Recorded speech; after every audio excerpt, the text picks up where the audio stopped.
তুমি তো স্কুলে যে বলো ও কালিমা তোমার আকাশ, ও কালিমা তোমার বাতাস।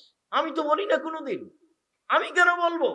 ঠাকুর বাঙালিদের শত্রু, ঠাকুর মুসলমানের শত্রু, ঠাকুর ভারতের শত্রু, ঠাকুর জাতির শত্রু, ঠাকুর বাংলা ঢাকা বিশ্ববিদ্যালয়ের শত্রু। যেদিন ভারত বাংলাদেশ পাকিস্তানের মুসলমান ইংরেজের হাতে নির্যাতিত, সেদিন ঠাকুর লন্ডনে মুচ পাকায়।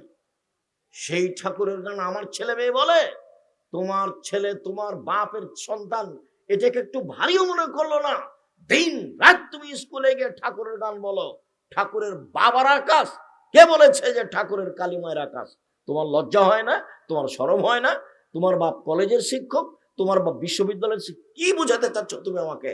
তোমাকে আর তোমার বাপকে যদি আমি মূর্খ প্রমাণ করতে না পারি, জাতির সামনে বক্তব্য দেবো না। 30 বছর থেকে বলছি, 30 বছর থেকে আমি বলি না ঠাকুরের গান, আমার ছেলে মেয়ে বলে না ঠাকুরের গান।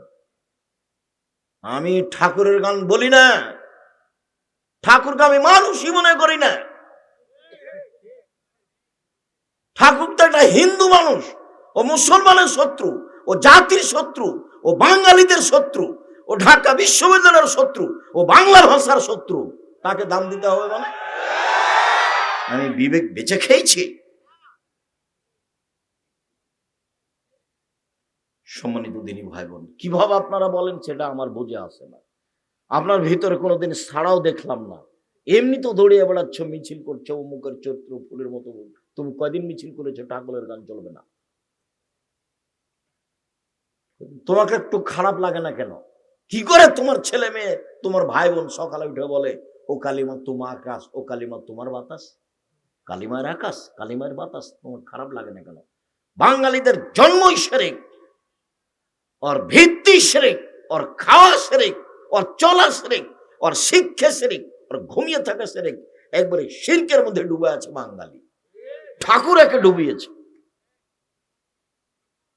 আর ঠাকুর হলো প্রিয় মানুষ, এটা হয় কি করে? আমি কি দিয়ে বলতে পারি? কোনোদিন আমি বেগম রোকেয়াকে শিক্ষিতা মহিলা বলিনি, কোনোদিন বলিনি। হায়াতে দেহে দেহে শ্বাস থাকাকালীন বলবো না। কেন? বেগম রোকেয়া আপনি কেন চিনলেন না? ওই যে আপনাদের গাইবান্ধার ট্রেন স্টেশনের কথা, ঘটনা হয়তো বা আপনার পাটনায় হতে পারে। বেগম রোকেয়ার একটা কথা শোনাই, কেন আমি বলবো তাকে শিক্ষিতা মেয়ে? তোমাদের গাইবান্ধার ট্রেন স্টেশনে গাইবান্ধার মেয়েরা পর্দা করে হজ সফরে যাবে।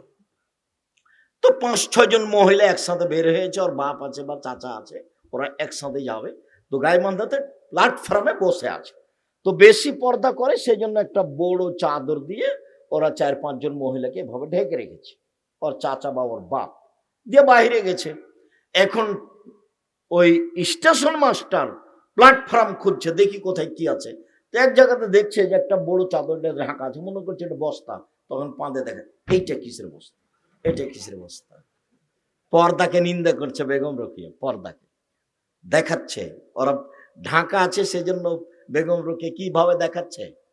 পাঁদে দেখাচ্ছে, এটা কিসের বস্তা, এটা কিসের বস্তা। বেগম রোকেয়া জানে না আমি তাকে শিক্ষিতা মেয়ে বলবো? তোমার বুদ্ধি হারালছে, তোমার বিবেক হারালছে। তুমি পশু প্রাণীর মতো, তুমি ইতর শ্রেণীর মানুষ। তুমি বলো গা, যাও তুমি মিছিল করে বেড়ো গা। তোমার বাপকে আর তোমাকে যদি আমি, তোমার জাতিকে যদি আমি মূর্খ প্রমাণ করতে না পারি, জাতির সামনে বক্তব্য দেবো না। 30 বছর থেকে বলছি, 30 বছর থেকে।